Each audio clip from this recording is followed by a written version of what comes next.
I think you are right, undoubtedly, that most people seem to be accepting a war on terrorism. But I believe that acceptance is very superficial, very thin.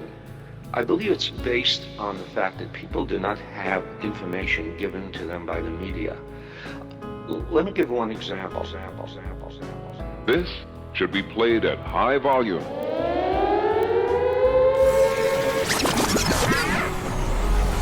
KALW in San Francisco, 91.7 FM. I'm Laura Flanders, and this is Working Assets Radio.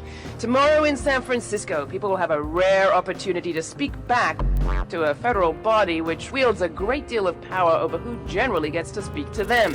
The Federal Communications Commission regulates radio and TV, telephones, and satellite transmissions, and tomorrow at San Francisco City Hall from 10 to 4, it will be holding a hearing to receive public comment on proposed changes to its media ownership rules. The concentration of media in the hands of fewer and fewer corporations isn't a new story, but the changes in just the last 2 decades have been remarkable.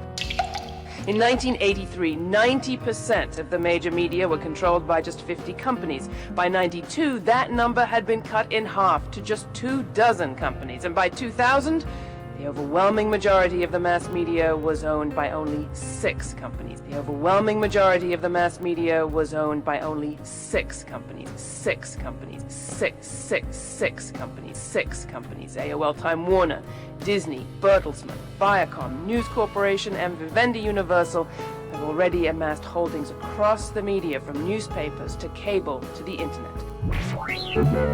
The largest shift of ownership rules that the United States has ever seen.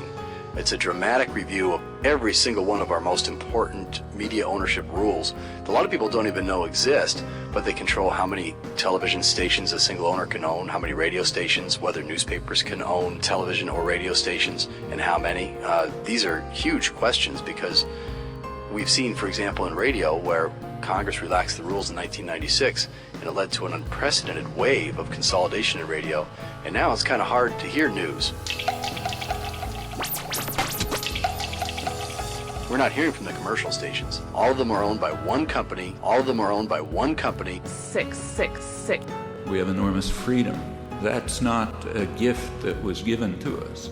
It's a legacy that was left to us by centuries of struggle, by centuries of people, most of whose names are completely forgotten, the ones who created the freedom and the rights that we now have, and that will be taken away unless you constantly defend them. And there is, in fact, a major effort to take them away right now.